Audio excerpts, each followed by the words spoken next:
Today we're going to be reading the first chapter of Look Both Ways by Jason Reynolds. Chapter 1, Water Booger Bears. This story was going to begin like all the best stories, with the school bus falling from the sky.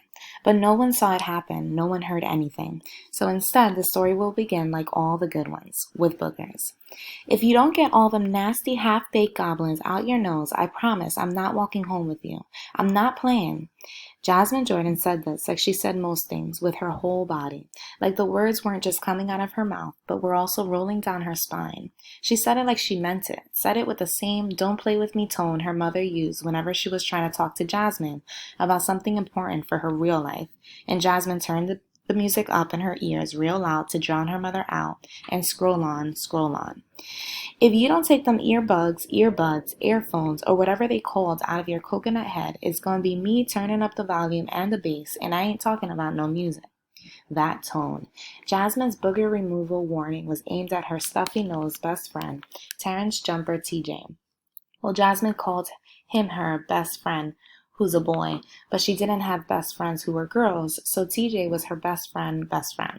And she was his, been like that for a long time, since he moved onto Marston Street, 3 houses down from her, since the only way their mothers would let them be walkers was if they walked together, because they were the only kids who lived on their block. Since 6 years ago, so since forever. The bell rang and Jasmine and TJ had just left their last class for the day, the only class they had together, Life Science with Mr. Fantana. You've been back to school for 2 days and you're already starting with me? TJ spun the black lock dial confidently, like he could feel the difference in the grooves and would know when he landed on the right numbers. How could I not? Look at them things. Honestly, TJ, I don't even know how you breathing right now. Jasmine continued. Their lockers were right next to each other. Luckily, because Jasmine, unlike TJ, turned her lock with an intense concentration, glaring at it as if the combination could up and change at any second, or as if her fingers might stop working at any moment. And if for some strange reason either of those things happened, at least she knew TJ was right there to help her. TJ shrugged, tossing his science book onto the floor of the metal closet, the smell of feet wafting up from it like a cloud of dust, unsettled and unsettling. The floor of his locker was littered with empty snack bags that Jasmine had slid through the door vent between classes over the last 2 days. Trash, yes. But Jasmine and TJ called them friendship flags, the litter of love, and because Jasmine had been gone for a while, they were basically notes that said, I've missed you, in Cheeto dust.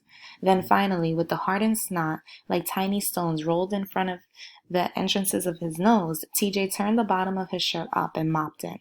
A streak of slime smeared across his lip as he swiped and pinched and dug just enough for it to count as a dig, but not enough for it to count as digging. TJ tilted his face upward so Jasmine could get a clear line of sight into his nostrils. Better? He asked, half sincere, half hoping there was one more booger left and that it was somehow making a mean face at Jasmine. Jasmine stared into TJ's nose like she was peering through a brown microscope of flesh, and she did this totally unfazed by the fact that TJ had just used his t-shirt, the one he was wearing, as a tissue. And why would she be bothered? Not that it wasn't disgusting, it was, but she'd known him a long time, had seen him do things that made boogers on the bottom of a t-shirt seem like nothing more than added decoration. Booger bedazzle, a little flavor for his fashion. Has seen him use his fingers to pick gum off the bottom of his sneakers and hers, and of course nothing would ever beat the time he clapped a mosquito dead right when it had bitten him, then licked the fly slime off his arm. That one Jasmine had dared him to do. Paid him $1 for it, worth it for both of them. You know, I can see straight through to your brain, Jasmine said, pretending to still be examining. And it turns out there's a whole lot of it missing. She plucked TJ's nose. Psych, psych, psych. Nah, you're good. I guess I can be seen with you now. Whatever. Locker slam. I mean, we all boogers anyways. You might be a booger, locker slam. But me, I ain't no booger. That's what you think. TJ went on as they swapped backpacks. His was light. Jasmine's was packed with every class's books, textbook, in all the world's notebooks, makeup work. She could have carried it herself, but TJ was concerned about her back, about her muscles, because she was still recovering from the attack. They headed down the crowded corridor, noisy with sneaker squeaks and thick with end-of-day funk. See, I've been thinking about this. Boogers ain't nothing, but water mixed with it, like dust and particles in the air and stuff like that. How you know? Jasmine interrupted. Knowing TJ, he could have heard this anywhere, like from Cynthia Sauer. Everybody called her Say So, who jokes 99.9999% of the time. Looked it up online once, TJ explained. Was trying to figure out why they so salty. Wait. Jasmine thrust a hand up as if walling off the rest of TJ's words. You eat them? Come on, Jasmine. It ain't fair to hold my past against me. Dang. TJ shook his head. Now, if you're done interrupting, let me continue with my hypothesis. He broke hypothesis down into 4 fragmented words to put some spice on it. Hypothesis.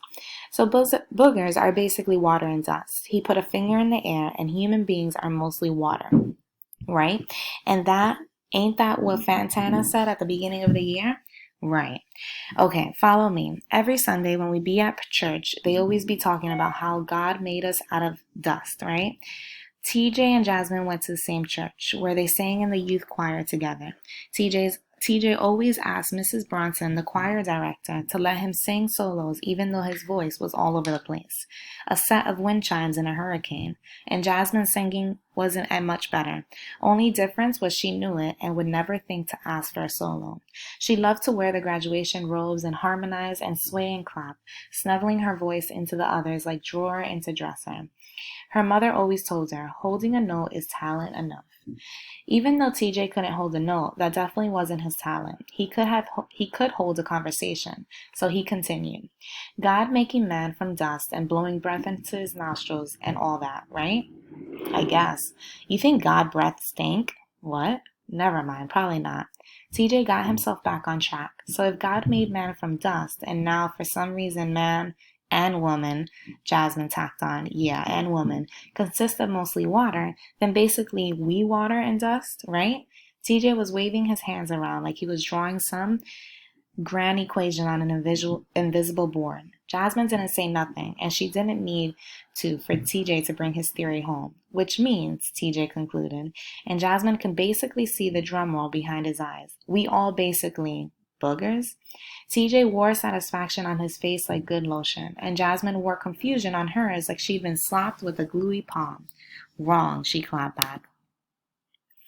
You ain't gotta believe me, TJ said, holding the door for Jasmine as it finally made it out of the building. Oh, I don't.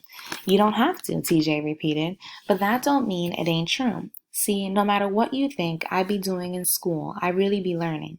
And seriously, I need to start teaching because while all these so-called scientists and teachers like Mr. Fantana be busy trying to figure out if aliens are real, I've already figured out that boogers are like the babiest form of babies. This made Jasmine spit air.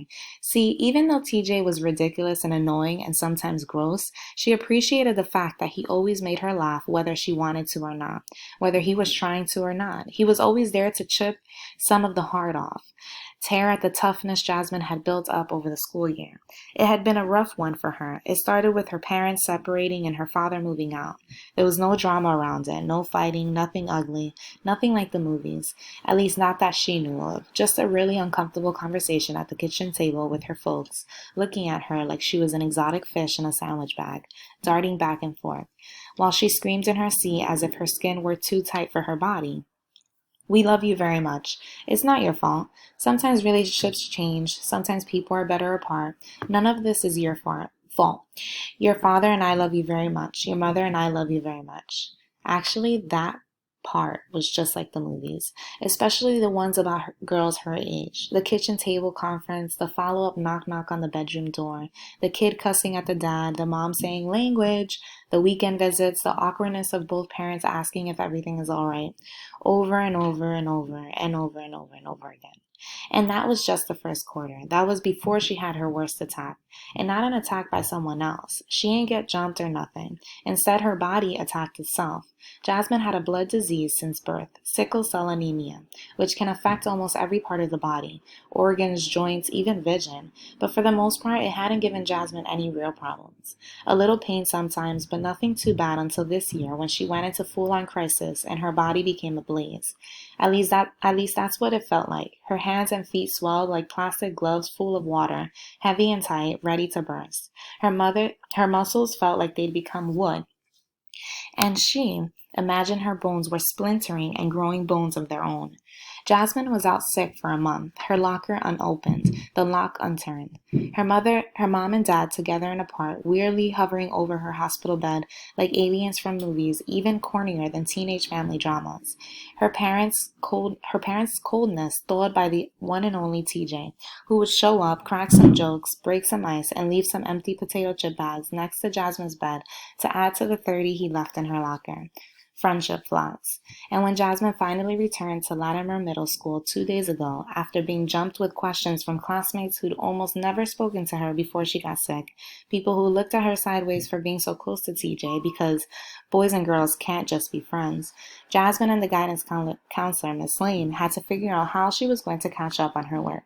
Couldn't do it while she was laid up because she could barely move. It hurt to hold a pen, hurt to turn a page, which was how she knew she wasn't a booger. Couldn't have been a booger. She wasn't gooey enough. Maybe all boys are boogers, always acting like rocks when really y'all just blobs of dusty water. Jasmine joked as she and TJ crossed at the light. The crosswalk like a bridge, leading them over the tar water from school to neighborhood. They turned down Portal Avenue, a route they'd taken hundreds of times, a route TJ had been forced to take alone for the last month. And even though Jasmine had been at school yesterday, her mother had been too nervous to let her walk on her first day back. So this was their first day walking home together again. But not me, she continued. I mean, come on, boogers get wiped away, get blown out. Okay, so if you ain't no booger, then what are you? TJ asked. Jasmine shrugged. A girl? I'm me? Come on, Jasmine, work with me here. Now TJ was spreading his arms, talked with his body like an old street hustler trying to convince people that stolen goods are a steal. If you ain't no booger, but you had to be something else, what would you be?